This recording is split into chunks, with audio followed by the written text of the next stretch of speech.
Gotcha. And yeah, as it does spread around the world, do you find that if they're maybe staying with 2.5 million HNT tokens given out per month, do you find that if the whole world as potential recipients, more kind of competition or other chains besides the Helium network would come into play?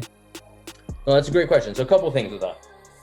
So one of the interesting things in the design of the Helium network and the incentivization behind it is that ultimately at some point, and they show this in a lot of the like white papers and blogs that they've published, that at some point the scale tips, right? Like right now we're not getting anything for that data traversing, right? We're not getting anything for that.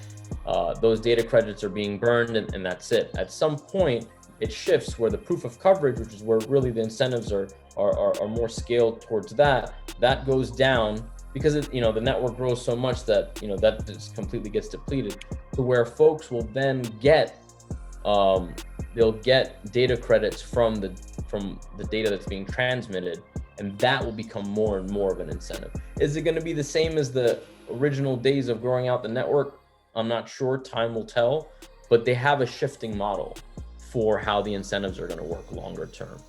A lot of their objective is really to make it so that one gets a pretty, like a lot of what I've read is they really want to get to a point where one buys the hardware and within a few months it becomes free to them. That mixed with a lot of efforts to create cheaper and cheaper and cheaper hotspots, because if you get it down to $200 or $150 for the device, even if the payouts and the rewards diminish quickly, if someone can get it and get their money back the first month or the second month, that still grows the network, or that still makes the network growth cheap and easy, because that's really the bigger picture of it all. I think that's something to also consider. But I really see 5G also being a big part of this, as far as, look at how much carriers are getting for data plans and for transmitting data at the broadband speeds.